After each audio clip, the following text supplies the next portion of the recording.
D'août 1961 à mai 1962, Stanley Milgram, célèbre psychologue américain, mena une série d'expériences controversées dans le domaine de la psychologie sociale.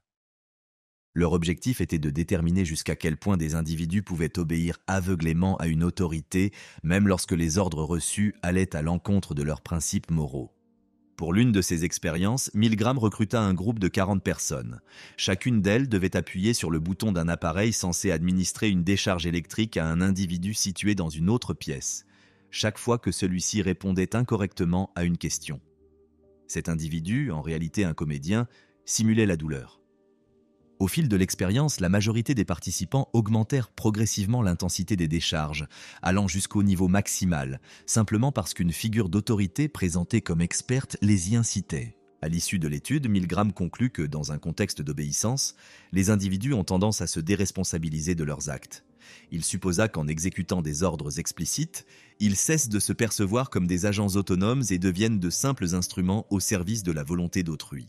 Et si le cas que je m'apprête à évoquer semble illustrer de manière exemplaire ce type de comportement, il révèle aussi comment, dans des circonstances similaires, certains ont attribué à l'obéissance des pulsions qui leur appartenaient en propre.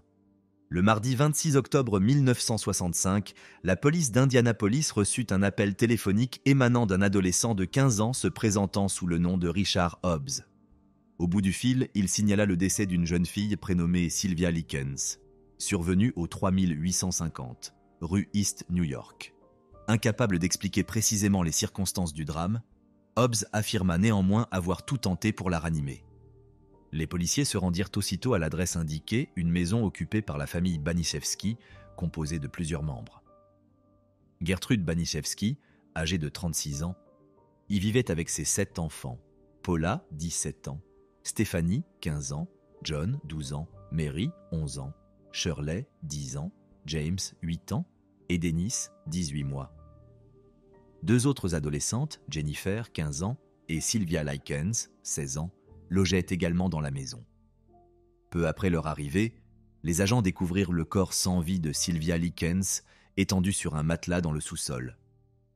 L'état du cadavre les bouleversa immédiatement. La jeune fille présentait de nombreuses contusions récentes, des lésions graves, un traumatisme crânien, des lèvres écrasées, des fractures aux jambes, ainsi que plusieurs brûlures profondes provoquées par des cigarettes. Sur l'abdomen, une marque en relief semblait représenter soit le chiffre 3, soit la lettre S. Non loin de là, les enquêteurs relevèrent une inscription gravée à l'aide d'un objet tranchant qui disait « Je suis une prostituée et fière de l'être ». Tous les membres de la famille Baniszewski, ainsi que Jennifer Likens, la sœur de la victime, et Richard Hobbs, l'adolescent à l'origine de l'appel téléphonique, furent interrogés en priorité. Tous livrèrent une version identique des faits. Selon leur déclaration, Sylvia Likens vivait avec sa sœur dans la maison depuis le mois de juin 1965. À cette époque, leurs parents travaillaient dans des foires itinérantes et parcouraient l'État pour des engagements professionnels. D'après le témoignage de Gertrude Baniszewski, Sylvia serait sortie la veille au soir avec un groupe de garçons. Le lendemain matin, Gertrude affirma l'avoir retrouvée allongée sur le seuil de la maison, vêtue de façon sommaire et couverte de multiples blessures. Toujours selon elle, en la découvrant, elle l'aurait immédiatement transportée à l'intérieur. Bien que partiellement consciente, Sylvia aurait été capable de rédiger un mot décrivant ce qui lui était arrivé. Gertrude ajouta que peu après, la jeune fille aurait perdu connaissance avant de succomber à ses blessures. Autant que l'on sache, le texte de cette note était adressé aux parents de Sylvia Likens et indiquait qu'elle était sortie avec un groupe d'hommes qui lui avaient promis de l'argent en échange de services destinés à les aider à se sentir bien. Elle expliquait être montée dans leur voiture, où ils avaient obtenu ce qu'ils voulaient, avant de la battre violemment et de lui infliger de nombreuses blessures. Ces hommes auraient également gravé une inscription sur son ventre en la traitant de prostituée. Elle reconnaissait ensuite avoir tout fait pour mettre Gertrude en colère, en précisant qu'elle lui avait causé des ennuis, qu'elle l'avait contrainte à dépenser beaucoup plus d'argent qu'elle ne le pouvait pour s'occuper d'elle, et qu'elle avait endommagé un matelas neuf en urinant dessus. Elle ajoutait que Gertrude avait dû payer plusieurs factures médicales hors de sa portée, et qu'elle avait aussi causé beaucoup de stress aux enfants de la maison. Bien que tous les membres de la famille aient confirmé cette version des faits, La sœur de Sylvia, prénommée Jennifer, s'approcha discrètement de l'un des agents de police et le supplia de la faire sortir de cette maison. C'est alors qu'elle lui confia que sa sœur avait été victime de sévices pendant plusieurs mois, infligés non seulement par Gertrude Baniszewski, mais aussi par ses enfants aînés ainsi que par plusieurs garçons du voisinage. À la suite de ces révélations, tous les protagonistes mentionnés furent arrêtés et conduits au commissariat pour y être interrogés. Peu de temps après, une autopsie fut pratiquée sur le corps de Sylvia. Son état choqua profondément même les experts médico-légaux les plus expérimentés. Plus d'une centaine de blessures distinctes furent relevées, parmi lesquelles des plaies ouvertes, des ecchymoses, des entailles, des hématomes, des fractures osseuses et des brûlures causées par des cigarettes. Le corps présentait également des signes marqués de déshydratation et une malnutrition avancée. Au vu de l'ensemble de ces éléments, les spécialistes conclurent que la mort de Sylvia résultait d'une dénutrition sévère combinée à une hémorragie cérébrale provoquée par un violent coup porté à la tête, survenu environ 1 heure avant la découverte du corps par les forces de l'ordre. Quelques mois plus tard, en décembre 1965, Gertrude Baniszewski, ses 2 filles Paula, 17 ans, et Stéphanie, 15 ans, ainsi que son fils John, 12 ans, furent officiellement inculpés de meurtre. L'affaire fit l'objet d'un immense scandale public et fut qualifiée par la presse de dossier criminel le plus effroyable de son époque. Grâce aux témoignages croisés des principaux protagonistes, des voisins et de plusieurs autres témoins, les enquêteurs parvinrent à reconstituer avec une grande précision les faits ayant conduit à la mort de Sylvia Likens. Mais avant d'entrer dans le cœur du dossier, il convient de s'interroger sur les circonstances qui ont conduit Sylvia et sa sœur Jennifer à se retrouver dans cette maison. Selon plusieurs rapports, Sylvia et Jennifer étaient les filles de Lester et Betty Likens, un couple marié travaillant dans les foires itinérantes et sillonnant régulièrement l'État. Durant son enfance, Jennifer fut atteinte de poliomyélite, ce qui freina la croissance de l'une de ses jambes. Elle avait donc besoin d'une assistance constante et passait la majorité de son temps auprès de sa sœur Sylvia, qui veillait sur elle. Au début de l'année 1965, une violente dispute éclata entre les parents. Betty quitta alors le domicile familial avec ses filles. Peu de temps après, elle fut arrêtée et brièvement incarcérée. Sylvia et Jennifer se retrouvèrent livrées à elles-mêmes. Quelque temps plus tard, un ami commun leur présenta Paula Baniszewski, une adolescente de 17 ans, qui leur proposa de venir loger chez elle.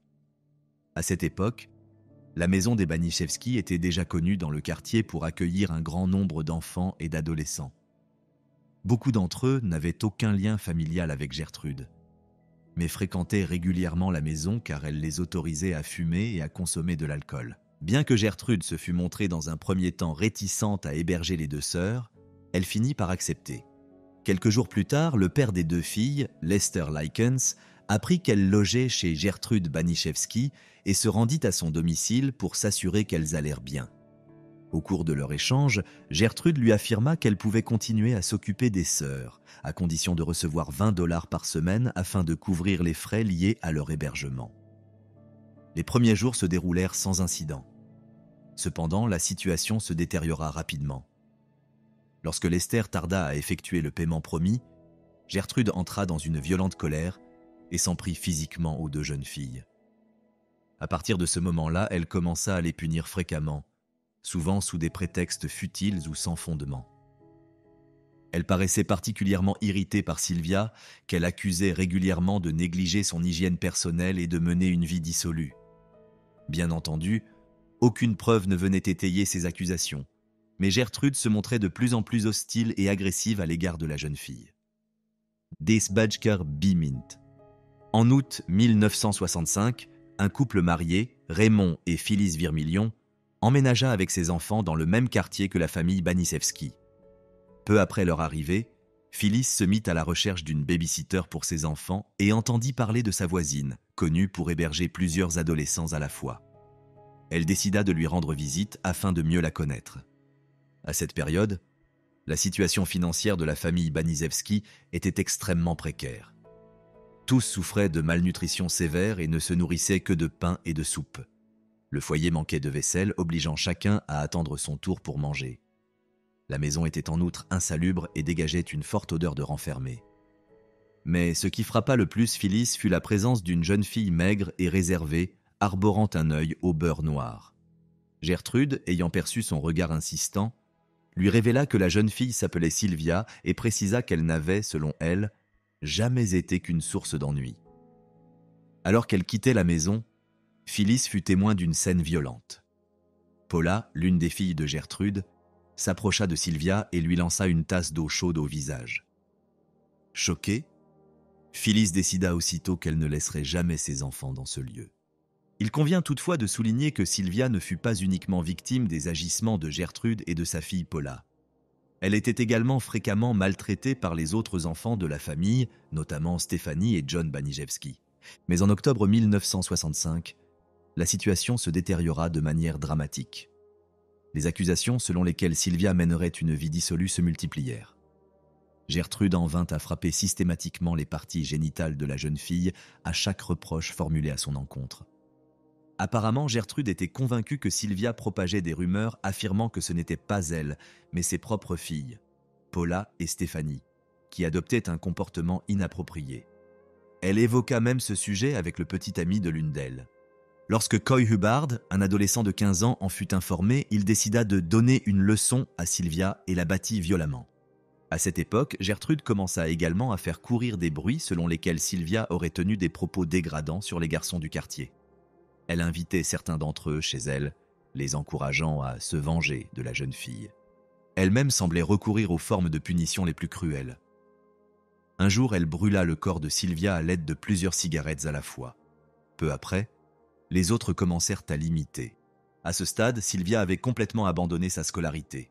Cela n'avait rien de surprenant compte tenu de son état physique, qui s'était considérablement détérioré. Son visage et son corps étaient couverts de blessures, et Gertrude lui interdisait régulièrement de s'alimenter, ce qui contribuait à l'affaiblir jour après jour. À la mi-octobre 1965, Sylvia quitta la maison pour tenter de récupérer quelques bouteilles vides, espérant ainsi gagner un peu d'argent afin de se nourrir. Lorsqu'elle rentra avec quelques pièces en poche, Gertrude l'accusa aussitôt de vol. Elle la força à se déshabiller devant plusieurs adolescents présents, puis l'obligea à insérer une bouteille dans son vagin. Quelques jours plus tard, Sylvia urina accidentellement sur le matelas où elle dormait. Ce geste involontaire pourrait avoir été la conséquence directe des sévices infligés à ses parties génitales. À la suite de cet incident, Gertrude et ses enfants aînés décidèrent de l'enfermer dans la cave. Avant cela, Sylvia fut contrainte une nouvelle fois à se déshabiller et on lui interdit l'accès aux toilettes. Tandis qu'elle tentait de se laver, on la força à s'immerger dans une bassine d'eau bouillante. Elle fut également projetée dans l'escalier et ses plaies furent frottées au sel. À chaque fois qu'elle exprimait sa faim, on lui saisissait la main pour l'obliger à ingérer ses propres excréments. Mais l'un des aspects les plus troublants de cette affaire demeure le fait que plusieurs adolescents furent témoins en même temps des sévices infligés à Sylvia. Et bien que la majorité d'entre eux ait fini par y participer activement, certains en parlèrent à leurs parents. Toutefois, ces derniers refusèrent de les croire ou minimisèrent la gravité des faits. Il fut néanmoins établi qu'une infirmière s'était rendue au domicile de la famille Baniszewski le 15 octobre. Gertrude lui présenta la jeune fille en précisant qu'il s'agissait de Sylvia Likens, puis expliqua que la plupart des blessures qu'elle portait résultaient, selon elle, d'un accident domestique. Elle affirma également que Sylvia se prostituait régulièrement et vivait parfois dans la rue. L'infirmière, ne disposant d'aucune preuve immédiate permettant de contester ces déclarations, n'eut d'autre choix que de les accepter et quitta finalement la maison. Un autre individu qui fréquentait régulièrement la maison des Baniszewski était Richard Hobbs, ce même adolescent de 15 ans qui avait alerté la police peu après la mort de Sylvia. Il fut supposé qu'il existait une forme de lien particulier entre lui et Gertrude. Bien que cela n'ait jamais été formellement établi, plusieurs témoignages indiquent que Gertrude lui portait une attention singulière. Un jour, alors que Hobbs se trouvait de nouveau dans la maison, Gertrude lui demanda de participer à la punition de Sylvia. Aux côtés de Paula, John, Shirley, Stéphanie et du petit ami de cette dernière, Coy Hubbard, il aida à attacher les poignets de la jeune fille. Gertrude s'empara ensuite d'une bouteille en verre avec laquelle elle infligea des blessures supplémentaires à Sylvia.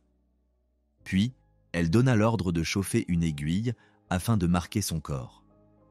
Selon tous les témoins présents, juste après cet acte de violence, la jeune fille fut envoyée dans le sous-sol où Coy Hubbard poursuivit les sévices. Plus tard, la sœur de Sylvia, Jennifer, déclara à la police que, cette nuit-là, la jeune fille paraissait aussi faible que d'habitude. Le lendemain, Gertrude manifesta une certaine inquiétude quant à son état. Apparemment, elle prit conscience qu'elle risquait d'avoir des ennuis si Sylvia venait à mourir sous son toit.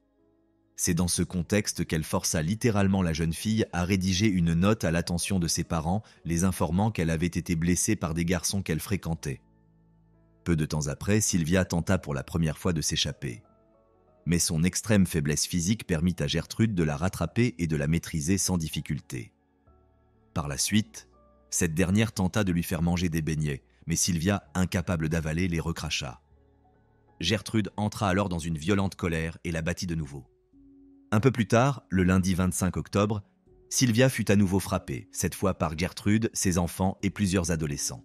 Le soir même, Coy Hubbard et Stéphanie Banisewski la poussèrent dans l'escalier menant au sous-sol où elle resta inconsciente pendant plusieurs heures.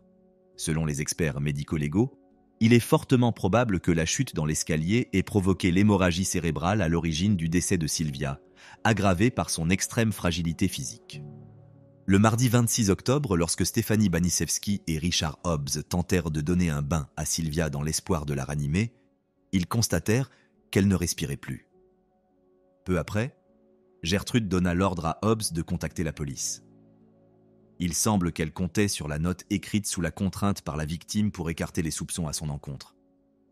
Cependant, à l'arrivée des agents, Jennifer, la sœur de Sylvia, raconta discrètement à l'un d'eux ce qu'il s'était réellement passé, et ce malgré les menaces de mort dont elle avait été l'objet. Comme mentionné précédemment, Gertrude Banisewski, ses filles Paula et Stéphanie, son fils John, ainsi que Richard Hobbs et Coy Hubbard furent les premiers à être arrêtés. D'autres adolescents impliqués dans les sévices furent également interpellés par la suite. Dans l'ensemble, l'affaire Banisewski bouleversa l'opinion publique à l'échelle nationale. Il sembla inconcevable à la grande majorité des personnes suivant le procès qu'un groupe aussi important d'adolescents ait pu participer à un crime d'une telle cruauté sans manifester ni compassion ni remords. De surcroît, tous cherchèrent, d'une manière ou d'une autre, à faire porter la responsabilité à la victime elle-même. Richard Hobbs, qui accepta de coopérer avec les enquêteurs dès le début de l'instruction, affirma avoir agi correctement, convaincu que Sylvia avait insulté sa propre mère. John et Stéphanie Banisewski, tout comme Coy Hubbard, exprimèrent peu, voire aucune empathie envers la jeune fille, adoptant une attitude similaire à celle de Hobbs. Paula Banisewski, quant à elle, était enceinte au moment de son arrestation. Elle semblait davantage préoccupée par sa santé et celle de son enfant à naître que par les conséquences judiciaires de ses actes. Dans un premier temps, Gertrude Banisewski tenta de rejeter l'entière responsabilité sur ses enfants aînés et leurs amis. Toutefois, elle finit par reconnaître sa propre implication directe dans les tortures et les mauvais traitements infligés à Sylvia, tout en affirmant souffrir de troubles mentaux. Il est également important de rappeler que Gertrude Banisewski naquit sous le nom de Gertrude Nadine Van Fossan dans l'État de l'Indiana, le 19 septembre 1929. Elle était le troisième enfant d'une fratrie de 6. Peu d'éléments sont connus concernant son enfance. Toutefois, il est généralement admis qu'elle entretenait des relations difficiles avec sa mère. À l'âge de 11 ans, elle assista au décès brutal de son père, victime d'un arrêt cardiaque. Cet événement la marqua profondément. Gertrude entretenait une relation étroite avec son père et le fait d'avoir dû continuer à vivre seule avec sa mère eut un effet durablement négatif sur elle. Cette dernière était réputée pour son extrême sévérité et son tempérament autoritaire. Elle accusait fréquemment sa fille de mener une vie jugée immorale, ce qui renforça leur antagonisme. À l'âge de 16 ans, Gertrude quitta définitivement l'école et épousa un jeune homme du nom de John Banisewski, son aîné de 2 ans. Le couple eut 4 enfants. Toutefois, il serait difficile de qualifier leur foyer de véritablement harmonieux. John était décrit comme un homme grossier et violent qui insultait fréquemment Gertrude et la maltraitait physiquement.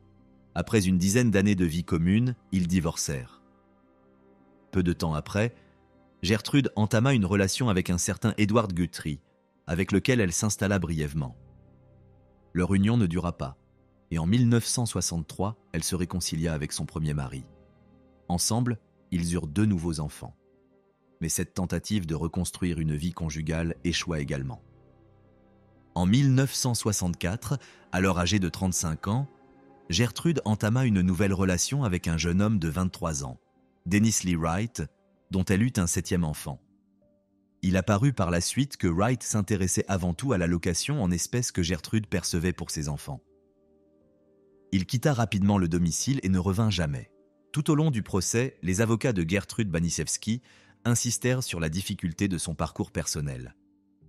Selon eux, leur cliente souffrait de graves troubles mentaux ainsi que de divers problèmes de santé, au point d'être trop affaiblie pour pleinement comprendre la nature des événements qui l'entouraient.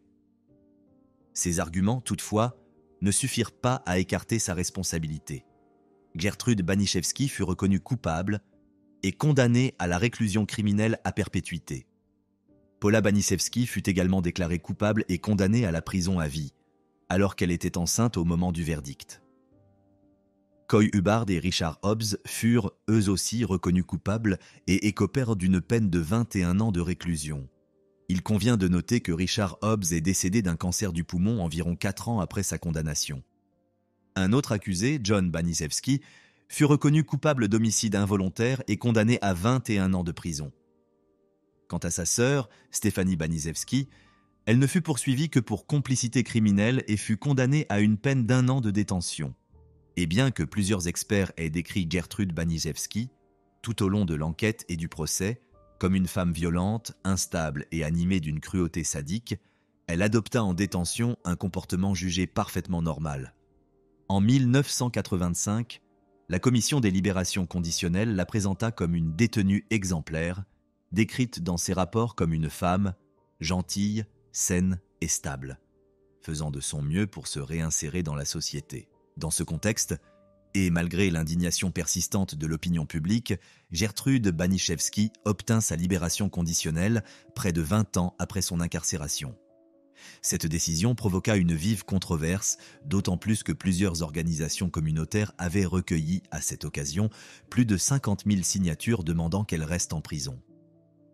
À sa sortie, début décembre 1985, elle accepta publiquement l'entière responsabilité de ses actes et exprima ses regrets, déclarant ressentir de profonds remords pour les souffrances infligées à Sylvia Likens.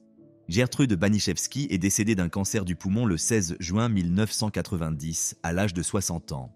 Au-delà des détails macabres qui rendent cette affaire particulièrement sordide, ce fut surtout la facilité avec laquelle un groupe aussi important de jeunes gens participa à des actes d'une cruauté extrême qui bouleversa l'opinion publique. L'adhésion collective à une violence aussi abominable contre un être humain sans défense reste, encore aujourd'hui, difficile à comprendre. En ce qui concerne Gertrude, plusieurs éléments suggèrent que son comportement violent pourrait avoir été influencé par un état mental instable. Elle semblait souffrir d'une dépression profonde, probablement aggravée par ses échecs affectifs successifs. Certains observateurs ont également émis l'hypothèse qu'elle nourrissait une forme de jalousie envers Sylvia Likens, jeune, belle et pleine de vie, tout ce que Gertrude ne se sentait plus être. Cette frustration latente aurait pu la pousser à reproduire, inconsciemment ou non, les abus qu'elle-même avait subis de la part de sa propre mère. L'inscription gravée sur le ventre de Sylvia apparaît, dans cette perspective, comme une projection directe de cette jalousie et un acte de domination symbolique. Joseph Roy Métoni est né le 2 mars 1955 à Baltimore, aux États-Unis. Il est l'un des 6 enfants d'une famille où règne la précarité et le désordre. La plupart du temps, aucun adulte ne prend véritablement soin des enfants, car leur père, alcoolique, dilapide tout l'argent du foyer dans l'alcool, tandis que leur mère, accablée par les responsabilités, travaille sans relâche pour subvenir aux besoins de la famille. Lorsque Joseph a 6 ans, son père meurt dans un accident de voiture. Dès lors, toute la charge familiale repose sur les épaules de la mère et les enfants reçoivent encore moins d'attention. Elle cumule plusieurs emplois, travaillant comme serveuse tout en conduisant un camion de restauration afin de pouvoir régler les factures et nourrir sa progéniture. Faute de stabilité à la maison, les enfants sont régulièrement placés temporairement dans d'autres familles dans le cadre d'un programme de placement familial. Ce dispositif vise à leur offrir un environnement sécurisé jusqu'à ce qu'ils puissent être rendus à leurs parents biologiques ou, dans certains cas, adoptés par la famille d'accueil. C'est à cette période que Joseph commence à accumuler un stress important, ce qui provoque chez lui des troubles alimentaires et une prise de poids. En 1973, à l'âge de 18 ans, il s'engage dans les forces armées des États-Unis et est envoyé en Allemagne. Durant son service militaire, Il sombre dans la consommation de substances illicites, développant une dépendance qui transforme profondément son comportement. Ce changement marque le début d'une série de difficultés dont la gravité ne sera pleinement reconnue par son entourage qu'après un certain temps.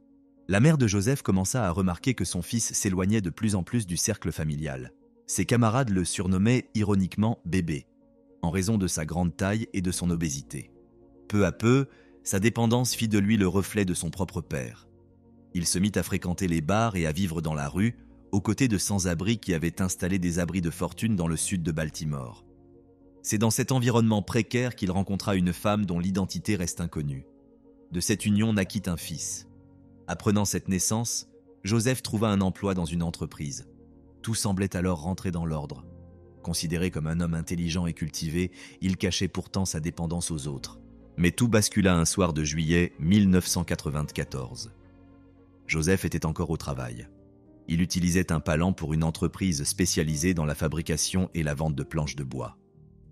Ce soir-là, il resta plus tard que d'habitude. Une fois sa tâche accomplie, il rentra chez lui comme à son habitude. En ouvrant la porte de la maison, il constata qu'il était seul. Ni sa compagne, ni leur fils de 6 ans n'étaient présents. Rapidement, il comprit que sa compagne avait rassemblé ses affaires et quitté le domicile. À la vue de la maison vide, une colère noire s'empara de lui. Ce n'était pas tant la perte de cette femme, elle aussi dépendante, qui le bouleversait. Il l'avait toujours méprisée, la traitant comme une moins que rien. Ce qui le dévastait, c'était la disparition de son fils, pour lequel il éprouvait un amour profond. Dans les jours qui suivirent, il entreprit de les rechercher partout, en vain. Ce n'est qu'après 6 mois qu'il apprit, par des tiers, qu'on les avait vus en compagnie d'un homme qui forçait la femme à se prostituer en échange de substances illicites. Quelques jours plus tard, l'ancienne compagne de Joseph, ainsi que ses complices, furent arrêtés pour consommation et transport de produits stupéfiants. L'enfant, quant à lui, fut immédiatement retiré de cet environnement pour cause de négligence et de mauvais traitements. Joseph ne pouvait rien faire pour récupérer la garde de son fils. Submergé par l'impuissance, il nourrissait une haine féroce à l'égard de son ancienne compagne et de son nouveau partenaire. Convaincu qu'il devait répondre de leurs actes, il se mit en tête de les retrouver coûte que coûte. Il découvrit qu'ils avaient été relâchés et que la seule conséquence judiciaire avait été le retrait de l'enfant. Désormais, il vivait sous un pont, au sein d'un groupe de toxicomanes, dans une grande précarité. Joseph entreprit de les localiser, mais ses recherches restèrent infructueuses. Au cours de ses errances, il tomba cependant sur 2 individus allongés sur un vieux matelas, souillés et abandonnés. En les observant, un flot de colère remonta en lui, ravivant le souvenir douloureux de la perte de son fils. Submergé par une rage aveugle, il s'attaqua à eux avec une hache, les frappant à mort. Il dissimula ensuite les corps dans les buissons voisins, puis reprit sa traque dans les quartiers alentours. Plus tard dans la nuit, sous d'autres ponts proches du lieu du crime, il aperçut 2 femmes. Il s'en approcha et leur demanda si elles savaient où se trouvait son ancienne compagne. L'une d'elles s'éloigna de quelques mètres et Joseph la suivit. Lorsqu'il la questionna, elle, manifestement sous l'effet de substances, resta confuse et ne répondit pas de manière cohérente. Perdant patience, Joseph l'agressa, la viola, puis la tua. Il traîna son corps jusque dans les fourrés. La seconde femme subit le même sort. Alors qu'il s'apprêtait à abandonner son corps près de l'autre, Joseph remarqua un vieil homme assis au bord de la rivière, en train de pêcher. Ce dernier, témoin involontaire de la scène, regardait dans sa direction. Joseph ramassa alors un tuyau de fer parmi les détritus, s'approcha du pêcheur et l'attaqua brutalement. Pris par surprise, l'homme n'eut pas le temps de se défendre et succomba à une série de coups violents. Lorsque Joseph reprit ses esprits et prit conscience de ce qu'il venait de faire, il transporta les corps jusqu'à la rive du fleuve, sur le quai de Baltimore, et tenta de les dissimuler sous des amas de pierres. Ensuite, il se lava dans la rivière Patapsco pour effacer toute trace. Cette nuit-là, en l'espace d'environ 7 heures, Joseph ôta la vie à 5 personnes. Un soir de l'année 1994, Joseph fit la connaissance de Cathy Ann Magaziner, âgée de 39 ans. Ensemble, ils consommèrent des substances illicites. Lorsque la femme refusa d'avoir un rapport sexuel avec lui, Joseph la saisit par le cou et l'étrangla jusqu'à ce que mort s'ensuive. Il enterra ensuite le corps dans une fosse peu profonde, creusée dans les bois situés derrière l'usine, sans éveiller le moindre soupçon. 6 mois plus tard, il déterra le cadavre, en sépara la tête qu'il jeta dans une benne à ordures. Le reste du corps demeura sur place pendant plusieurs années, non découvert. Le 2 août 1995, les corps de 2 sans-abri furent retrouvés. L'enquête permit de les identifier comme étant Randall Brewer et Randy Piker. Cette même nuit, plusieurs témoins affirmèrent avoir vu un homme corpulent rôder près des ponts. Grâce à leur témoignage, Joseph fut identifié, placé en garde à vue, puis inculpé de meurtre. Privé de liberté sous caution, il fut détenu pendant 18 mois dans un centre de détention à Baltimore, en attendant son procès. Toutefois, au terme de 5 jours d'audience, il fut relaxé faute de preuves. L'enquête démontra finalement que les crimes avaient été commis par un autre individu, lui aussi sans domicile fixe. Après sa libération, Joseph prit contact avec son ancien employeur et demanda à être réintégré. Son superviseur, convaincu qu'il était un ouvrier fiable, accepta sa requête. Il lui permit également de passer la nuit dans une petite caravane stationnée sur le terrain de l'entreprise. En échange, Joseph devait assurer la surveillance des lieux. Il reçut alors les clés de l'ensemble de la propriété. Le superviseur ignorait les véritables intentions de Joseph. Le bâtiment, situé à l'extrémité d'une rue isolée, loin des regards, offrait un cadre idéal pour lui permettre de donner libre cours à ses pulsions les plus sombres. En novembre 1996, Joseph fit la connaissance de Kimberly Lynn Spicer. Lorsque celle-ci refusa d'avoir une relation sexuelle avec lui, il la poignarda à mort. Il enterra ensuite le corps dans l'enceinte de l'usine où il travaillait, à l'abri des regards. Dans les jours qui suivirent, il entreprit de découper des morceaux de chair sur le cadavre. Il les plaça dans des récipients hermétiques qu'il rangea dans un réfrigérateur situé sur le site. La même semaine, il installa un stand de vente de hamburgers. Il y mélangea de la viande porcine et bovine avec de la chair humaine, à l'insu des clients. Aucun consommateur ne nota de différence de goût. Joseph déclara même plus tard que plusieurs personnes lui avaient confié qu'il s'agissait des meilleurs hamburgers qu'elles aient jamais mangés. L'activité se poursuivit sans encombre, jusqu'au moment où il vint à manquer de ce qu'il appelait son ingrédient spécial. Le 8 décembre 1996, Joseph fit la connaissance de sa nouvelle victime, Rita Kemper.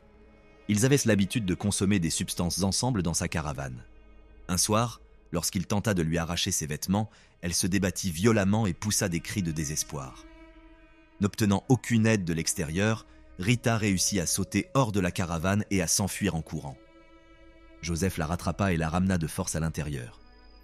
Il lui déclara alors son intention de la tuer. Malgré cela, Rita parvint à s'échapper une seconde fois. Elle atteignit une clôture en barbelé qu'elle réussit à franchir malgré ses blessures. Elle gagna ensuite l'autoroute où un chauffeur de poids lourd la remarqua et la prit à bord. Il la conduisit jusqu'à un atelier de réparation automobile à proximité, d'où elle contacta la police. Pendant ce temps, Joseph, conscient qu'il allait être recherché, rassembla ses affaires. Lorsqu'il sortit de la caravane, les forces de l'ordre étaient déjà sur place. Elles lui ordonnèrent de se coucher au sol avant de procéder à son interpellation. Il fut placé en garde à vue et interrogé. Face aux enquêteurs, il nia l'ensemble des accusations formulées à son encontre.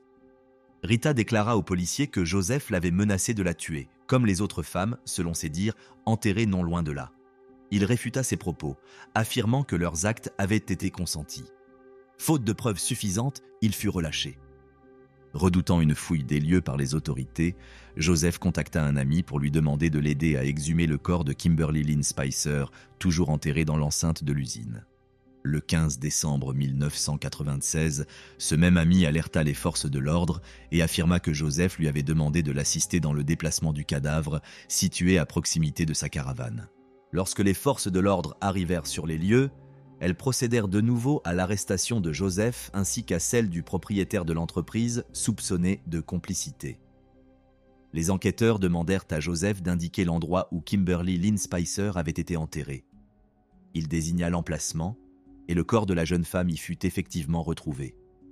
Le même jour, au cours de l'interrogatoire, Joseph avoua d'autres crimes, notamment le meurtre de Cathy Ann Magaziner. Il guida les autorités jusqu'à l'endroit où il avait dissimulé le corps. Une fosse peu profonde y fut mise au jour, contenant des restes humains.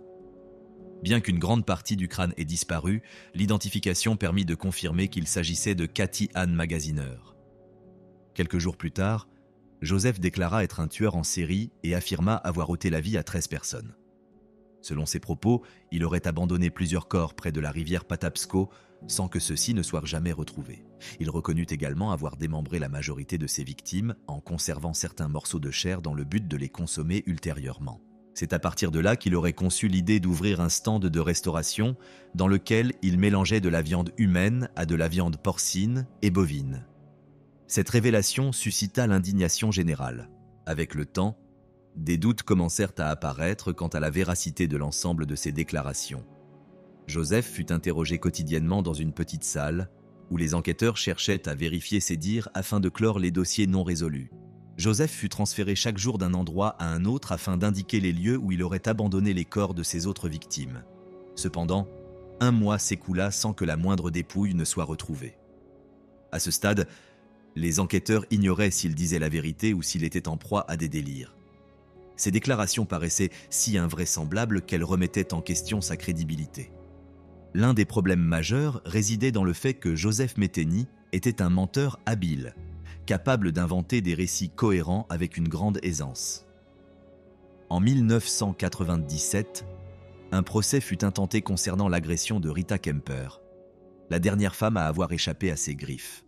Metheny fut condamné à 50 ans de prison pour tentative d'enlèvement suivie de tentative de meurtre. En 1998, il reconnut officiellement le meurtre de Cathy Ann Magaziner. Le 14 juillet 2000, il fut condamné à la réclusion criminelle à perpétuité. Jusqu'à aujourd'hui, nul ne sait avec certitude si Joseph mentait sciemment ou si son esprit troublé l'avait amené à confesser des crimes qu'il n'avait pas commis. Aucune preuve matérielle n'a permis de corroborer ses aveux concernant les autres meurtres. A-t-il réellement tenu un stand de hamburgers où il aurait vendu de la viande issue de ses victimes ? Cette affirmation demeure sans fondement.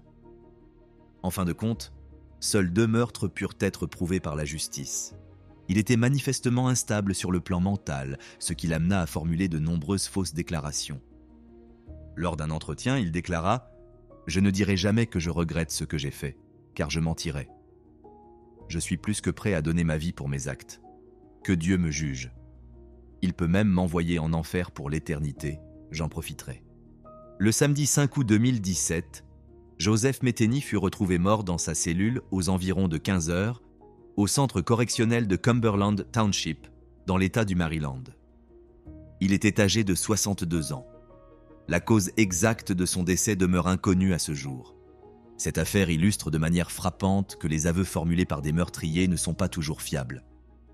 Nombre d'entre eux reconnaissent des crimes qu'ils n'ont pas nécessairement commis, parfois dans le seul but d'attirer l'attention sur eux ou de renforcer leur image de tueur. Lorsqu'ils manquent d'informations complètes et qu'ils se sentent désorientés, les individus ont tendance à inventer les théories les plus invraisemblables. La vidéo dont il est question aujourd'hui a également conduit de nombreuses personnes à penser qu'elle montre un incident qui se serait produit il y a longtemps, au cours duquel une femme aurait été violemment attaquée par son ancien amant. Une jeune femme qui se trouvait dans son appartement a entendu des cris provenant de la rue. Elle s'est approchée de la fenêtre et a décidé d'enregistrer une vidéo de la scène. Au loin, elle a aperçu une femme qui semblait avoir de sérieux problèmes. Puis, tout en continuant l'enregistrement, elle a appelé la police. La vidéo a tellement alarmé le public qu'elle est rapidement devenue virale. Les utilisateurs des réseaux sociaux qui tentaient d'identifier la femme l'ont qualifiée de zombie. Beaucoup d'entre eux ont conclu qu'il s'agissait de Marilyn Stanley qui avait été attaquée par son ex-petite amie et son chien en 2015. Aujourd'hui, nous allons évoquer un événement survenu aux États-Unis en 2015, mais qui n'a été largement connu qu'en 2021, lorsque cette même vidéo virale est apparue sur TikTok. What the fuck? Marilyn Stanley est née dans le Kentucky aux États-Unis en 1988. En 2014, à l'âge de 26 ans, Marilyn est devenue une mère célibataire épanouie, menant une vie équilibrée avec son fils et le reste de sa famille. Cette même année, elle a rencontré un homme nommé Zachary Gros via les réseaux sociaux. Zachary, âgé de 28 ans, et elle ont d'abord commencé à se fréquenter en tant qu'amis, puis ont entamé une relation amoureuse. Cependant, cette relation n'a pas été approuvée par la mère de Marilyn, qui considérait Zachary comme un homme mauvais. Elle lui répétait sans cesse qu'il n'était pas à la hauteur. Mais Marilyn repoussait ses inquiétudes en affirmant que sa mère se faisait du souci pour rien, que Zacharie était toujours gentil et affectueux avec elle, son fils et le reste de la famille, et qu'elle exagérait. Les premières semaines de leur relation se sont bien passées, mais au fil du temps, Zacharie a montré son côté agressif. Il s'est révélé possessif et autoritaire, cherchant à savoir en permanence où Marilyn se trouvait, avec qui elle était, qui elle voyait et où elle allait. Il tentait constamment de contrôler son emploi du temps. Le couple a fini par emménager chez Zacharie. C'est à ce moment-là qu'il a commencé à la battre régulièrement. Un jour, il lui a cassé le nez et elle a eu des bleus sur tout le corps qu'elle a essayé de cacher en trouvant des excuses. Sa mère, ses sœurs et ses amis étaient très inquiets pour elle. Mais Marilyn n'a pas voulu mettre fin à leur relation pendant longtemps, jusqu'à ce qu'elle décide de quitter Zacharie au début de l'année 2015. Un jour, il a commencé à l'étouffer et a failli la tuer. Marilyn a eu peur pour sa vie et celle de son fils, elle a donc pris ses affaires et est retournée chez sa mère. Âgée de 27 ans, elle pensait que le cauchemar était enfin terminé, mais il ne faisait que commencer. Zacharie a alors commencé à la harceler. Il la suivait partout, lui téléphonait et lui envoyait des centaines de messages, dont certains étaient des menaces et d'autres une sorte de chantage affectif. Zacharie lui a écrit qu'il la détestait de l'avoir quittée alors qu'il avait simplement essayé de prendre soin d'elle. Il lui a également écrit de cesser d'avoir peur de lui, affirmant que tous ses actes étaient motivés par son amour pour elle.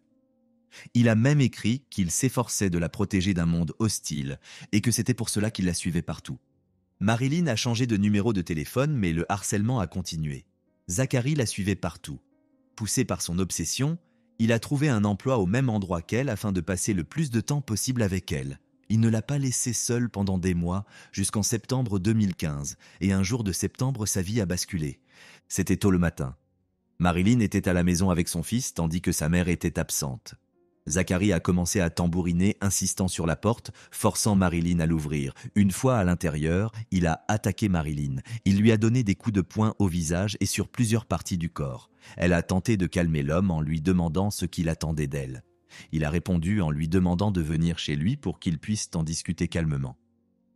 Il a ajouté qu'il voulait rétablir la relation. Marilyn savait qu'elle ne pouvait plus rien faire avec cet homme, mais elle devait l'accompagner. Elle a reconnu plus tard qu'elle voulait simplement chasser Zacharie de chez elle, car sa présence inquiétait son jeune fils, notamment pour sa sécurité physique. Lorsqu'elle a accepté cette prétendue conversation chez lui, il a cessé de la frapper et est parti. Le 24 septembre 2015, Marilyn a rencontré Zacharie chez lui. Mais leur échange a été loin d'être calme. Lorsque Marilyn est entrée dans la maison, elle a vu que Zacharie avait gardé une photo d'elle avec son fils dans le parc. Cette photo avait été publiée sur les réseaux sociaux par l'une de ses connaissances et signée à Marilyn. Zacharie s'est mis en colère. Il lui a demandé si elle sortait avec cet homme et elle a répondu par la négative.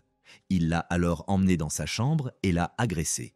Marilyn se souvient qu'à ce moment-là, Zacharie a commencé à la battre violemment.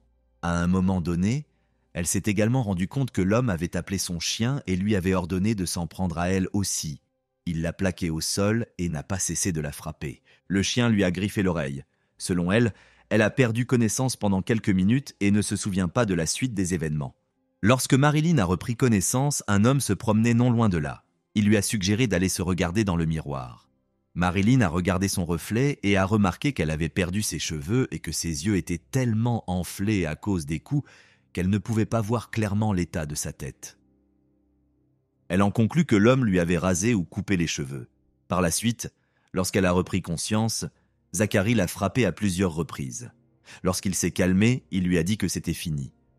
La torture de Marilyn a duré environ 2 heures. L'homme l'a battue pendant 2 heures d'affilée dans sa chambre à coucher et, apparemment pas seulement là, car il y avait du sang partout dans la maison. Mais dans les souvenirs de Marilyn, presque tout s'est passé dans cette pièce. L'agresseur a ensuite aidé sa victime à nettoyer le sang, lui a donné un chapeau pour se couvrir la tête et un sweat à capuche.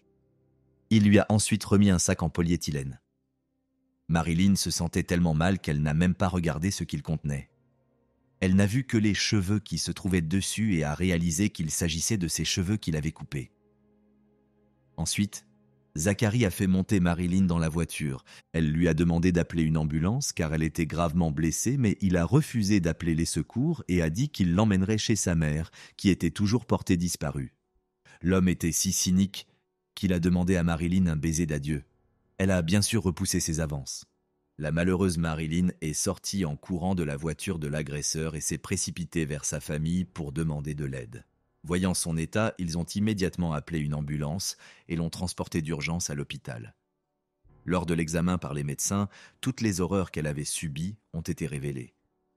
Zachary ne lui avait pas réellement rasé la tête. À l'aide d'un couteau, il lui avait scalpé le sommet du crâne, enlevant la majeure partie de la peau. De plus, l'oreille droite de Marilyn était en très mauvais état. Le chien de Zachary avait arraché une partie du tympan et mutilé Marilyn en lui arrachant plusieurs morceaux. Ses côtes étaient cassées. Son corps présentait de multiples ecchymoses. Son visage était tuméfié. Le paquet que Zachary lui avait donné contenait son cuir chevelu et des morceaux de son oreille, ces fragments que le chien avait arrachés. Les médecins ont donc pu reconstituer partiellement le cuir chevelu et l'oreille de Marilyn. Bien que certaines parties manquèrent encore, ils ont ensuite utilisé de la peau provenant d'autres parties de son corps pour reconstituer presque tout. Malheureusement, Marilyn a dû accepter l'idée que ses cheveux ne repousseraient jamais. Elle a dû subir plusieurs interventions chirurgicales, mais les médecins ont eu du mal à redonner leur forme d'antan à sa tête et à son oreille. Il a été impossible de les remplacer par de la peau provenant d'autres parties de son corps. Les opérations étaient très coûteuses. La famille n'avait pas les moyens de toutes les financer. C'est alors que les amis de Marilyn ont créé un fonds destiné à recueillir des dons pour payer les frais d'hospitalisation. Après plusieurs opérations, lorsque Marilyn allait mieux, elle a été interrogée par la police. Bien sûr, elle a révélé avoir été agressée par Zachary et a expliqué les événements survenus dans l'appartement. Elle a décrit les moments dont elle se souvenait bien, ceux dont elle se souvenait vaguement et ceux qui n'étaient pas restés gravés dans sa mémoire. La version des faits de la victime correspondait aux blessures qu'elle avait subies. Zachary a également été interrogé. Âgé de 29 ans à l'époque, il a nié toutes les accusations de Marilyn lors de son interrogatoire par la police. Il a déclaré que l'auteur de l'agression était son chien qui défendait simplement son maître. Ils ont dit aux informations que j'avais attrapé la fille et que je lui avais arraché les cheveux. Mais bien sûr, c'est mon chien qui l'a fait. Les policiers ont commencé à enquêter et ont rapidement constaté que l'homme mentait. En fouillant la maison, ils ont découvert du sang de Marilyn partout, sur les murs, les meubles et même sur le plafond, ce qui ne pouvait en aucun cas être lié à l'attaque du chien. Il était évident que le chien n'avait pas pu faire une chose pareille. De plus, seule la blessure à l'oreille a été considérée comme une morsure de chien dans le rapport médical. Selon les experts, toutes les autres blessures avaient été causées par un être humain. L'une d'entre elles était un coup porté à la tête avec un objet tranchant comme un couteau ou une lame de rasoir, et les fractures ainsi que les ecchymoses résultaient de coups violents. Lorsque les enquêteurs ont réuni toutes les preuves nécessaires et qu'ils ont été convaincus que l'attaque de Marilyn n'avait pas été perpétrée par le chien seul, ce qui a également été confirmé par le témoignage de la victime, Zachary Gros a été arrêté par la police et incarcéré. Tout au long des interrogatoires, Zachary a clamé son innocence. L'homme a pu contacter plusieurs médias américains et a donné des interviews à certains d'entre eux. Dans ces interviews, il a répété inlassablement que son chien avait tenté de le protéger de Marilyn lorsqu'elle est arrivée. Zachary a affirmé qu'elle s'était présentée à son domicile avec l'intention de l'attaquer. Il a fait de son mieux pour s'en sortir et éviter un procès.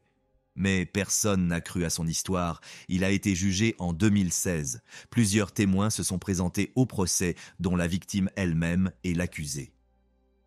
Lorsque Zachary s'est présenté à la barre, il n'a pratiquement rien dit qui aurait pu l'aider en quoi que ce soit. Il s'est également comporté de manière provocante, se moquant des personnes présentes dans le public, faisant des clins d'œil à Marilyn lorsqu'elle témoignait, et se montrant généralement agressif. Au tribunal, il a répété que tout était de la faute du chien, et qu'il n'avait jamais fait de mal à son ex-petite amie. « Je me sens très mal à l'aise avec ce qui s'est passé, mais je n'en assume pas la responsabilité. J'insiste sur mon innocence. Voilà tout ce qu'il y a à dire. Je ne demande aucune faveur. 20 ans, c'est 20 ans. » En 2017, à l'âge de 31 ans, Zachary a été condamné à 20 ans de prison pour avoir agressé Marilyn, mais le juge a ajouté 34 jours supplémentaires à sa peine pour comportement indécent au tribunal lors du procès. Après l'incarcération de Zachary, Marilyn a poursuivi sa vie et a déclaré dans plusieurs interviews qu'elle avait décidé d'aider les victimes de violences car cela lui permettait d'être plus heureuse et de vivre en harmonie avec elle-même. J'essaie d'aider les gens. C'est ce que je peux faire de mieux. Cela me permet de garder le cap. Je me sens mieux dans ma peau. Cette activité m'a redonné le sourire, car je sais maintenant que je peux aider les autres. Voyons maintenant pourquoi cet incident continue de faire parler de lui, en particulier sur les réseaux sociaux, près de 6 ans après les faits. La raison en est une vidéo publiée sur TikTok. Cette vidéo a induit tout le monde en erreur, donnant l'impression que son protagoniste était la même Marilyn. Mais il a fallu plusieurs jours pour démentir cette affirmation. De nombreux détails dans la vidéo réfutent l'idée selon laquelle la personne qui y apparaît ne serait pas Marilyn. La femme de la vidéo, surnommée la zombie, est restée anonyme.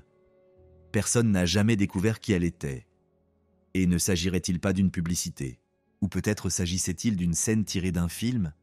Il est aussi possible qu'elle ait été victime d'abus? Ou souffrait-elle d'une maladie mentale? Peut-être était-elle sous l'effet de substances illicites? Je vous raconterai tout ce qui s'est réellement passé dans la dernière partie de la vidéo. En mai 2021, une jeune fille a téléchargé une vidéo sur TikTok. On y voit une femme marcher dans la rue, le crâne rasé, avec de nombreuses blessures sur le corps. On l'entend aussi crier. L'auteur de la vidéo a déclaré qu'elle avait été filmée devant chez elle, à Seattle, dans l'État de Washington.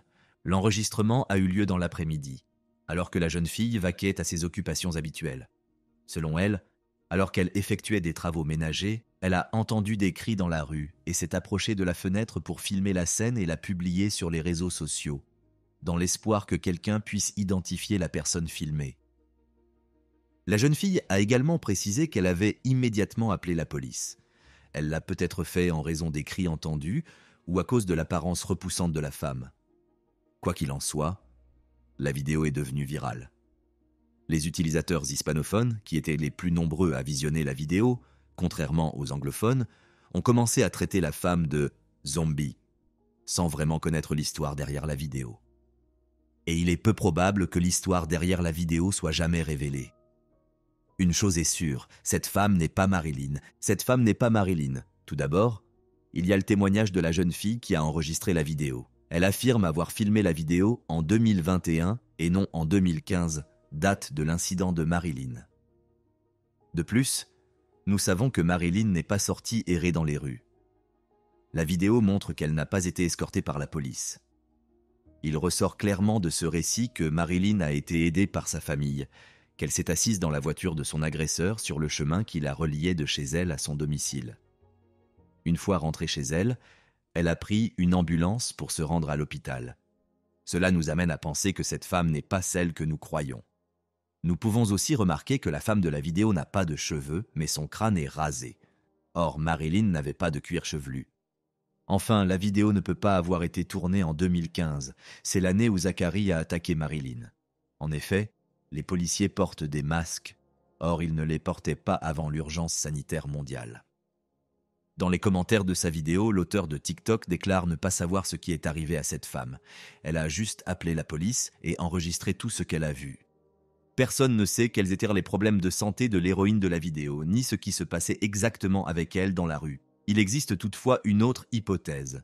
Cet épisode faisait peut-être partie d'une vidéo promotionnelle pour un film sur les sans-abri aux États-Unis.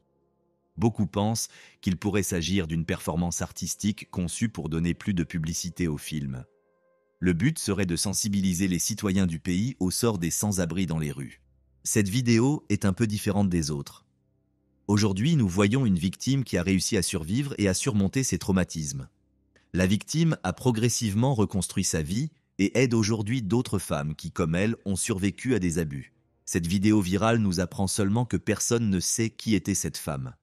Peut-être que la police, en discutant avec l'auteur de la vidéo, pourra dissiper tous les doutes des utilisateurs des réseaux sociaux. Quoi qu'il en soit, il y a une chose importante à laquelle il faut réfléchir. Nous avons tendance à étiqueter les gens. Cette femme était ce qu'elle était, et elle n'était pas un zombie. C'était une personne souffrant d'un problème lié à des substances illicites, à l'alcool ou à autre chose. Ces problèmes se reflétèrent dans son comportement, ce qui suggère qu'elle avait besoin d'aide. Si ce n'est qu'une publicité ou un extrait de film, nous devrons attendre. Il est possible que la police rédige actuellement des rapports sur l'incident, et même si c'est le cas, nous ne savons pas si ces informations seront rendues publiques. Peut-être que les proches de cette femme ou les personnes vivant dans les environs décideront de ne pas divulguer d'informations. Quoi qu'il en soit, cet incident survenu il y a de nombreuses années n'a rien à voir avec ce qui est montré dans cette vidéo, mais celle-ci reste populaire.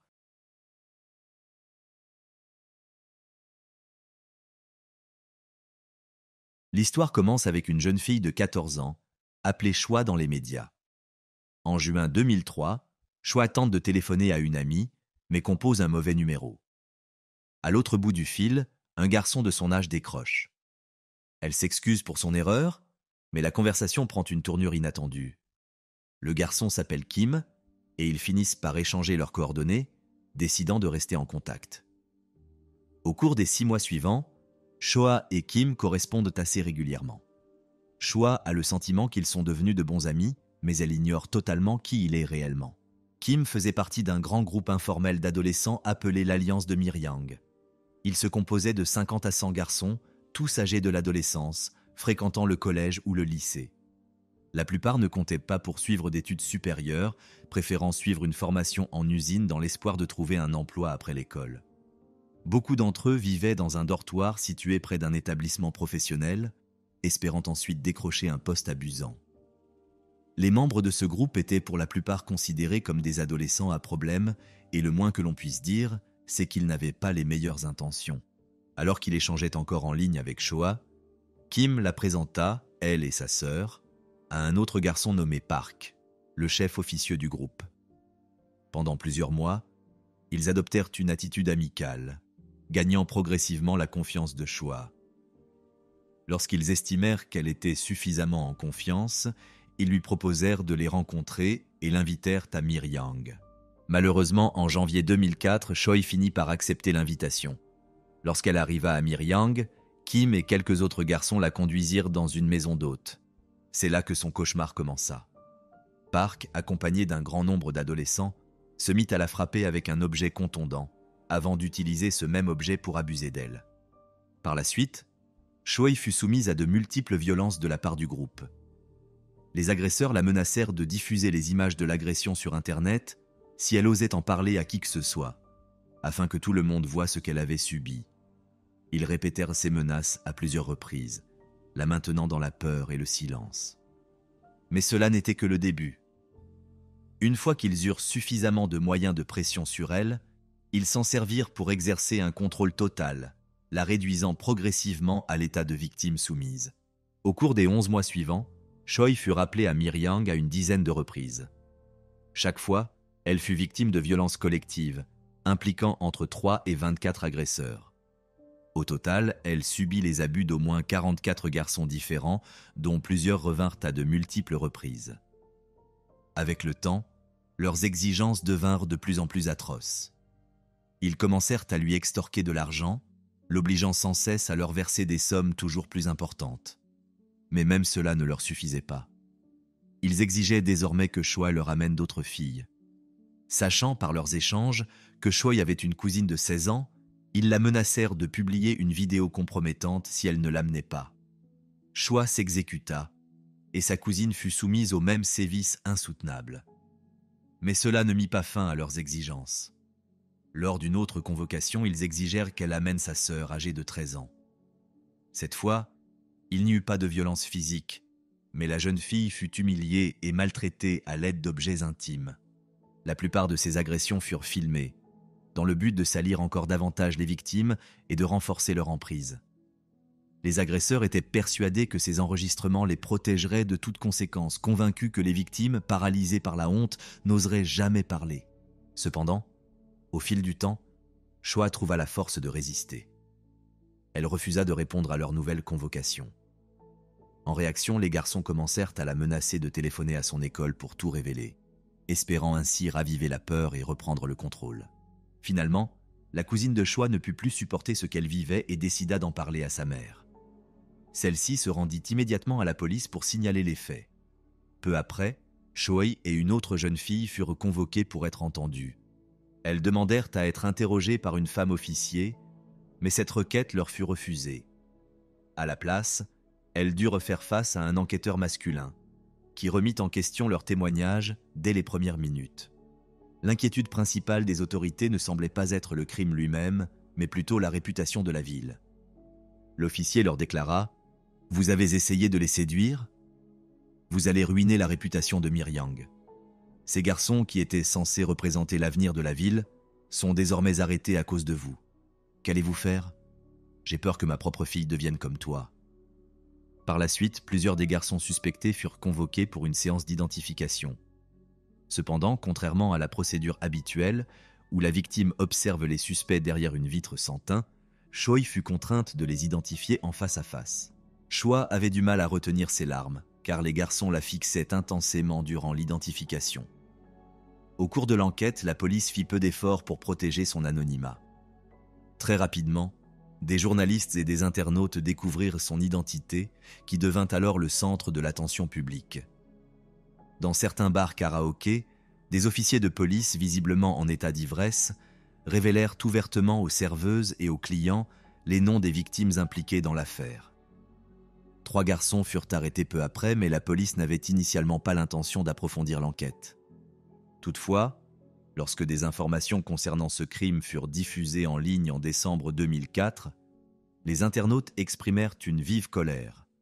Ils exigèrent que tous les auteurs soient identifiés et arrêtés. Sous la pression des victimes, de leurs familles et de l'opinion publique, la police procéda à l'arrestation de 9 autres individus. Au cours de l'enquête, les enquêteurs remarquèrent que de nombreux suspects se retrouvaient régulièrement au même endroit. Une opération de grande ampleur fut alors organisée. Une descente fut menée dans un cybercafé où se trouvaient plusieurs personnes impliquées dans les agressions et toutes furent arrêtées sur place. Au cours des interrogatoires, il apparut que Choi n'était pas la seule victime. 2 autres jeunes filles se présentèrent spontanément pour témoigner, alors même qu'elles n'avaient jamais évoqué leur existence. Le nombre total de victimes connues passa ainsi à 5. Par la suite, la police commença à suspecter qu'il pourrait y en avoir beaucoup d'autres.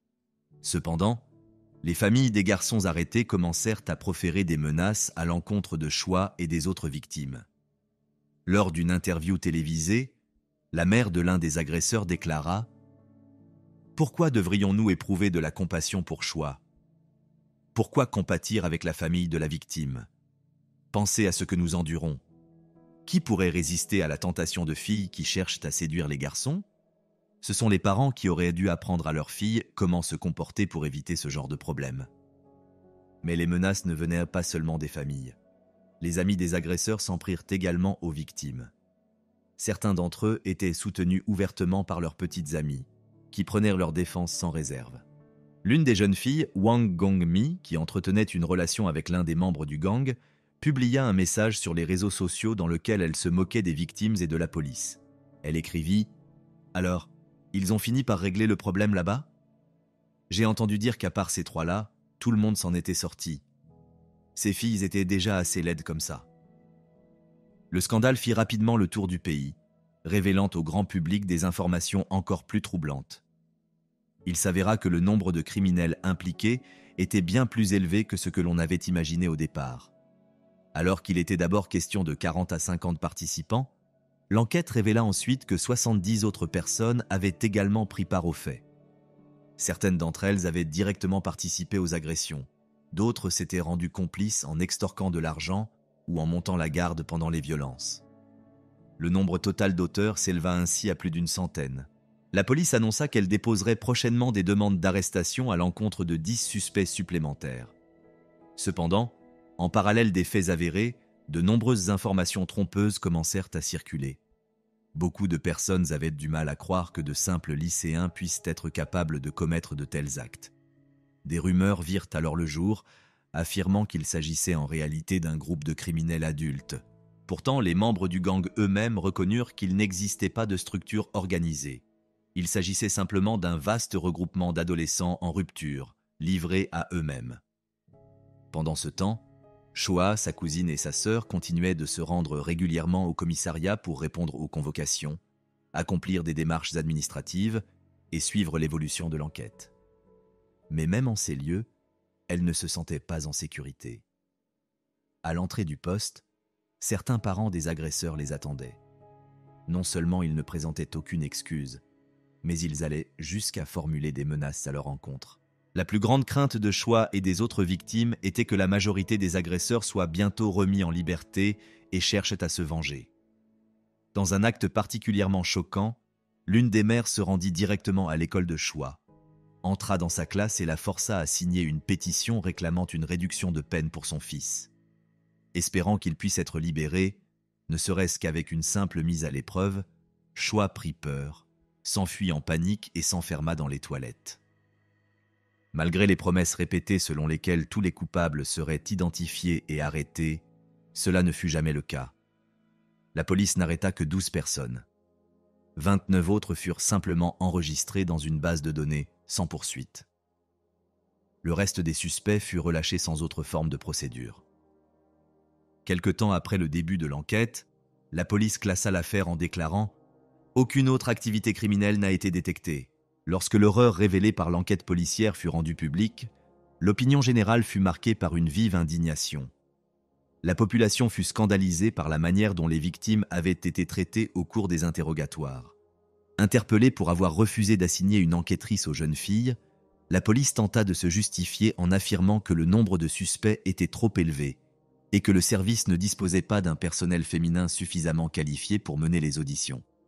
Face à la controverse, la police publia finalement un communiqué d'excuses sur son site officiel dans lequel elle reconnaissait ses torts. Refuser la présence d'une enquêtrice lors des auditions des victimes ainsi que les insultes proférées par un officier sont des actes inacceptables.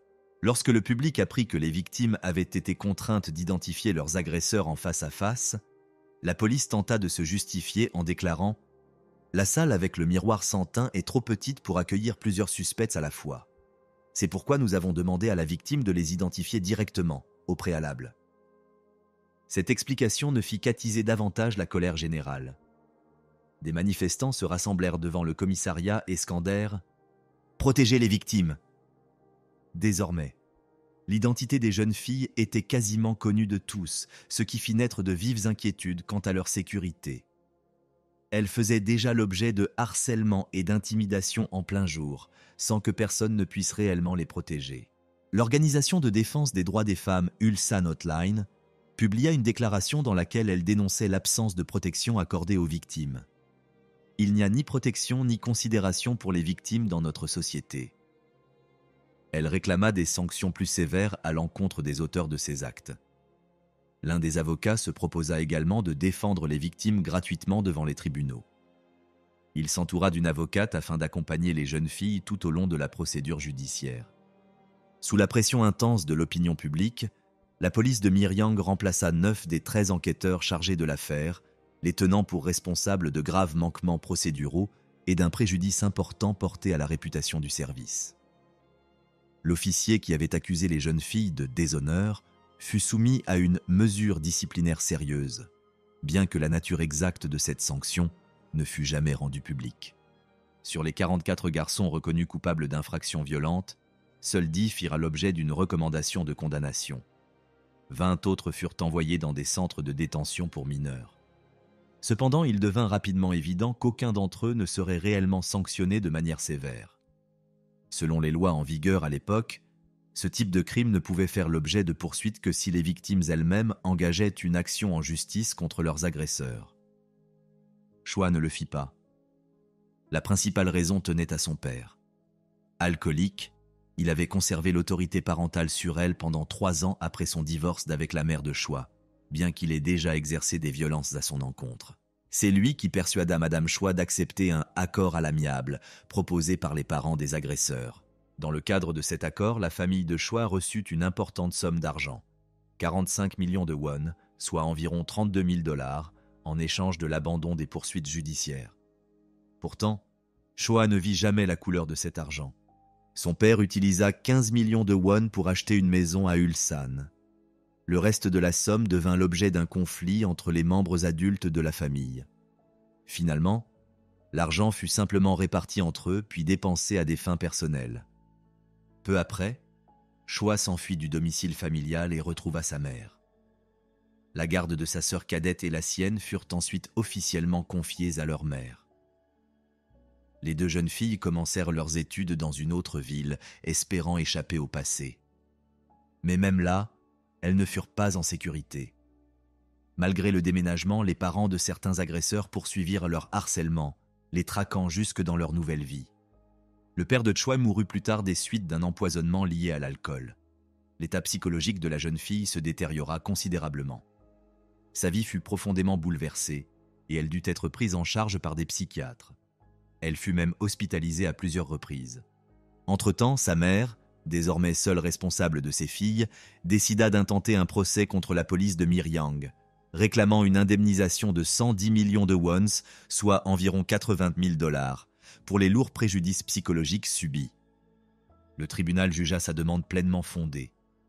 Dans un premier jugement, la police fut reconnue coupable d'avoir divulgué les données personnelles des victimes et condamnée à verser 50 millions de won, soit environ 36 500 $, à la famille.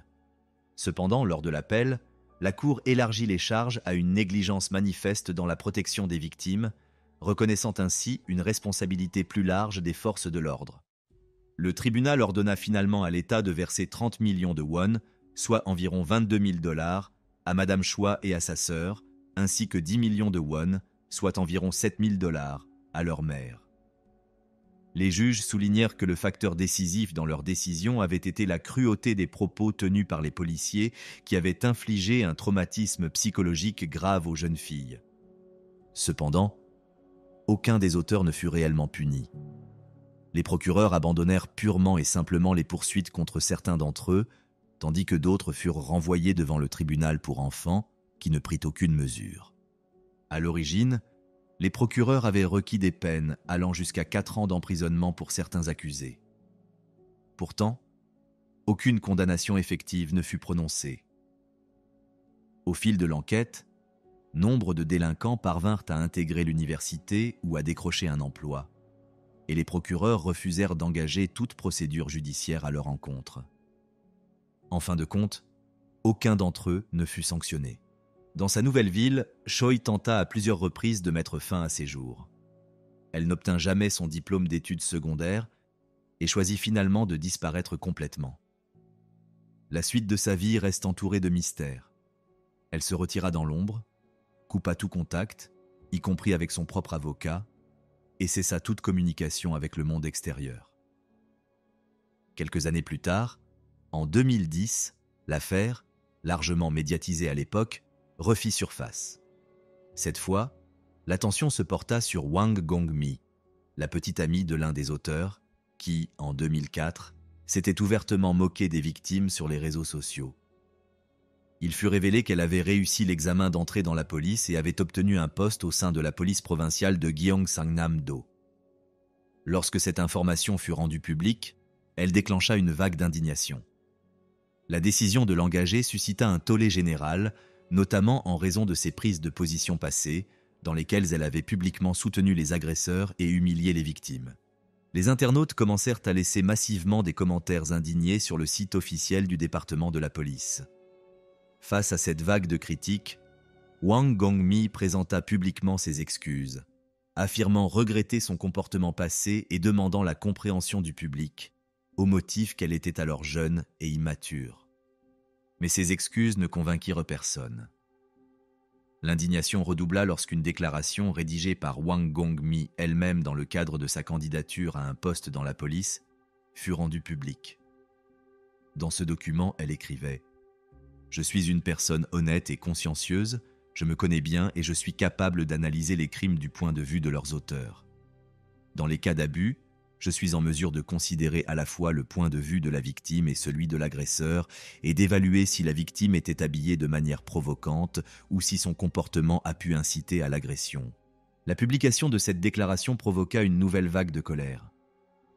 Le public fut scandalisé qu'une personne tenant de tels propos ait pu être recrutée dans les forces de l'ordre, en particulier dans une affaire aussi sensible. Après l'éclatement du scandale, la police promit d'ouvrir une enquête et déclara que, si les propos désobligeants tenus par Wang Gongmi à l'encontre des victimes étaient confirmés, des mesures seraient prises à son encontre. Cependant, au fil des années, l'affaire sembla sombrer dans l'oubli. Pour beaucoup, Il était inacceptable que les violeurs de Miryang aient pu échapper à toute véritable sanction. Une chose était certaine, si la justice n'était pas rendue devant les tribunaux, elle devait l'être aux yeux de la société. Un homme décida alors que la vérité ne devait pas rester enfouie. De manière anonyme, il créa une chaîne YouTube intitulée Abyss Vault. Il commença à y publier des vidéos dénonçant les anciens agresseurs de l'affaire de Miryang. Le premier à être exposé fut un homme prénommé Shin. Après les faits, celui-ci avait changé de nom, déménagé dans une autre ville et trouvé un emploi en tant que vendeur de voitures. Après la publication de la vidéo, Shin supprima immédiatement sa page Instagram et disparut de la circulation. Son employeur réagit sans tarder en publiant un communiqué. « Nous prenons cette situation très au sérieux.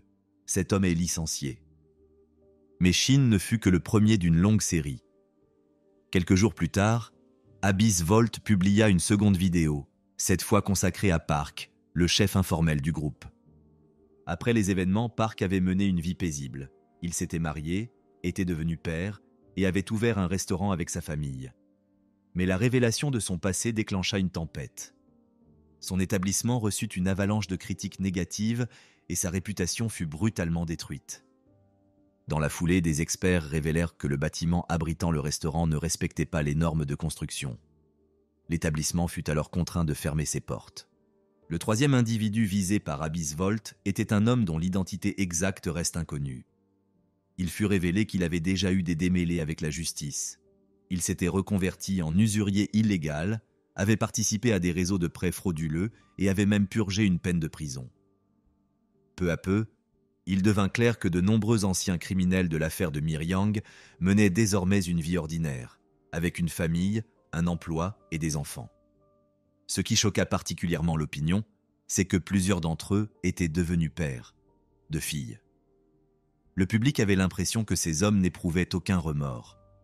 Ils s'étaient contentés de faire disparaître l'affaire de leur mémoire et poursuivaient leur existence comme si rien ne s'était produit. Et pendant ce temps, la vie de Choi, elle, restait à jamais détruite. Après l'apparition d'Abyss Vault, d'autres blogueurs se mirent à dénoncer publiquement les agresseurs présumés. Certains le firent avec sérieux et responsabilité. D'autres, hélas, agissaient de manière négligente. Une chaîne, notamment, accusa à tort une femme d'avoir été la petite amie de Shin alors qu'elle n'avait aucun lien avec lui. À la suite de cette fausse accusation, le salon de beauté de la jeune femme fit faillite. Elle poursuivit alors en justice l'auteur de la chaîne pour diffamation. Avec le temps, la police commença à recevoir des plaintes.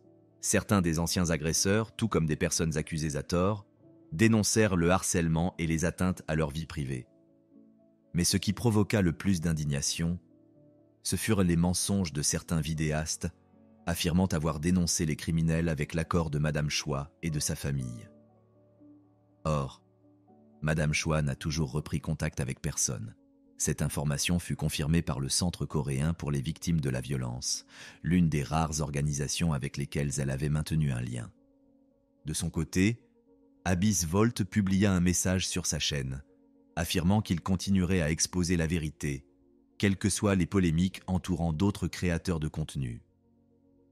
Interrogé sur cette affaire, Lee Yo-rin, professeur associé en politique et en éthique à l'Université nationale de Chungnam, déclara « Si le système judiciaire avait accompli son devoir il y a 20 ans, ces révélations privées n'auraient peut-être jamais vu le jour. » La situation prit une tournure inattendue lorsqu'un artiste publia une vidéo d'excuses sur YouTube. Il est probable qu'il ait cherché à apaiser la réaction du public avant d'être identifié publiquement. Dans cette vidéo, il déclara « Je tiens à m'excuser auprès de la victime, qui vit dans une souffrance inimaginable depuis 2004. Je suis conscient qu'aucun mot ne pourra effacer ma culpabilité, mais je suis sincèrement désolé. Je n'oublierai jamais ce que j'ai fait et je passerai le reste de ma vie à souffrir de mes actes. » Cet homme nommé Lee fut le premier à présenter des excuses publiques, sous quelque forme que ce soit, pour les faits survenus à Miryang. Il fut rapidement suivi par un second ancien agresseur, Yoon, qui enregistra à son tour une vidéo d'excuses. Tous deux évitèrent de livrer des détails précis, se contentant d'exprimer leurs regrets. Peu après, le Centre coréen pour les victimes de la violence publia la première déclaration de Madame Choi depuis de nombreuses années. Elle y écrivit « Nous ne nous attendions pas à ce que tant de gens se souviennent à nouveau de cette affaire. Nous pensions qu'elle disparaîtrait comme auparavant. Merci à toutes celles et ceux qui nous ont témoigné leur soutien, merci de ne pas nous avoir oubliés. Madame Choi confia qu'elle avait été touchée par les messages de solidarité et qu'elle retrouvait peu à peu espoir. Elle déclara espérer que cette fois, la société avait véritablement commencé à changer. Un événement inattendu survint ensuite. Choi accepta d'être interviewée pour la première fois depuis 20 ans. Elle parla publiquement de son expérience, évoquant l'horreur qu'elle avait traversée, sa naïveté lors de l'enquête policière et les séquelles profondes que ces événements avaient laissées sur sa vie. Elle déclara « J'étais trop jeune pour comprendre ce qui se passait. Je pensais que nos preuves suffiraient à faire punir les criminels. Rien n'a changé depuis 2004. Je ne peux pas vivre sans médicaments. » Madame Choi expliqua que ni elle ni sa sœur n'avaient pu terminer leur scolarité et qu'elle suivait encore aujourd'hui un traitement lourd. Pendant longtemps, elle avait cru que justice serait rendue, mais ce n'est qu'au fil des années qu'elle comprit que rien ne serait fait contre les agresseurs. Aujourd'hui, bien que leur nom soit désormais exposé sur Internet, Choi et sa sœur vivent dans une angoisse constante. Elles craignent à nouveau d'être prises pour cible. Nous vivons toujours en enfer, et c'est terrifiant. En réfléchissant à sa vie, Choi conclut « Je ne me souviens même pas de ce dont j'ai rêvé.